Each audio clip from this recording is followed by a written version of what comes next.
What's up, Daddies? Another really, really great episode in the books. I'm going to warn you right now, spoilers for episode 610, The Next World, and all the comics are fair game.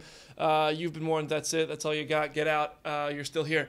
So, The Walking Dead just introduced not only Jesus, but Rick and Michonne. We're going to get to that later. We're going to start with this Jesus guy. Who is he? Now, first of all, in the comics, this character's name is Paul Monroe. He goes by Jesus. It seems they changed his name to Paul Rovia. Maybe that's just to stop any confusion because, no, there was no relation to Deanna Monroe or any of the Monroes. So maybe they just went ahead and changed the name for TV so that that wasn't an issue.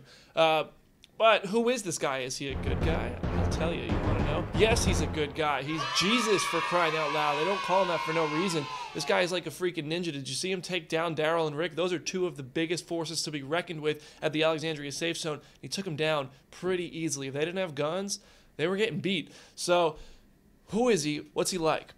At first, his introduction in the comics is he's kind of doesn't take things seriously. He's laid back. He's very humorous almost. He attacks Michonne and Abraham and disarms them and corners them and forces them to arrange a meeting with their leader because he's very aware of the Alexandria safe zone and Rick and all that.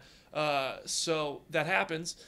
Rick meets him, shakes his hand, and then punches him in the face instead of trusting him because Rick has a lot of reasons to not trust people in both the comics and the TV show. Obviously, in the comics, the hunters, the cannibals, very similar storylines, the governor, all those things. So for these things to happen in the show, it seems like we kind of jumped a little bit because Jesus tries to explain to Rick, I'm a member of the Hilltop community. If you take me there, we'll start trading with you, this, that, and the other thing. And Rick, we obviously haven't met the Hilltop community yet, but Rick is very reluctant to trust him. And Jesus says, you know, I was tied up. I freed myself. I could have escaped. I could have killed you while you were sleeping, yada, yada, this thing and that. And Rick eventually says, like, well, I guess he's right. He probably could have killed us. So it seems like we're already at that point. Now, there's a big moment where Carl tries to talk to him, and this did seem like Carl is seeing the sides of humanity. This definitely is not the same Carl that put that kid down outside the prison in front of Herschel. This is a Carl who values life now and it's very different, very much more mature. So that would have been a good moment to see because he stands up for Jesus when Jesus is about to explain where he comes from and his people. Rick barges in and kicks Carl out. Carl wants to stand up for him and says, if he was going to kill us, he would have done it anyway, which he has a point. But it seems like we're already there at that point where if he wanted to kill us, he would have done it anyway. So my prediction is we head to the Hilltop in the next episode. At the Hilltop is where we meet Gregory, who's going to be played by Xander Berkeley. And by the way, this is Tom Payne playing Jesus. And that is where we really start to hear about the Negan storyline. All that starts to unfold, and it's just the beginning of a much larger world, many more characters. Rather than keeping the pace by killing characters, we're going to keep the pace by introducing characters going forward until Negan comes around, really. So that's Jesus. He is a good guy. He becomes an advisor. He's very level-headed. He believes in fairness. He serves as an advisor to Rick. He serves as an advisor to Maggie much further down the line in the comics when she becomes the leader of the Hilltop. So he's a good guy. Bottom line is he's a good guy, and he's like a freaking ninja. He is ready to whoop some booty. And of course, Rick and Michonne. What? Who saw that coming? I mean, by process of elimination, all the women in Rick's age range, if you're going to try to figure out one who he was going to date, if it wasn't a new character, I guess Michonne was really the only one because Maggie's taken.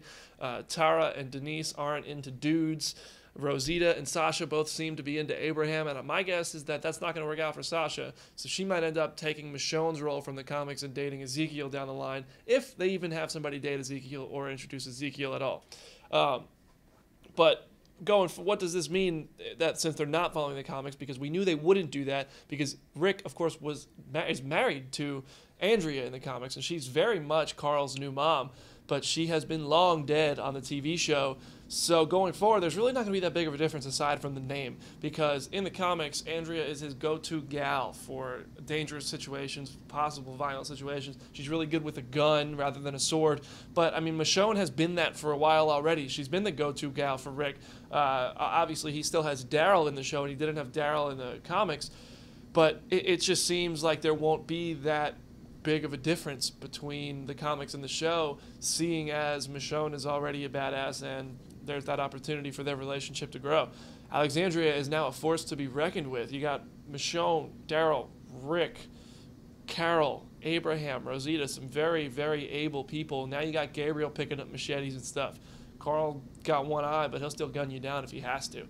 So that's where The Walking Dead is at. We do this every week. If you've been with us since the past couple seasons, thanks for following along. If you're new, make sure you subscribe. I'll talk about this with you on Twitter at Brandon Davis BD. I do love talking about The Walking Dead and everything else geek related with you guys at Brandon Davis BD. Follow us at Comic Book, where you'll get all your news. And that's all we got for this week. So we'll see you later. Thanks for watching, guys.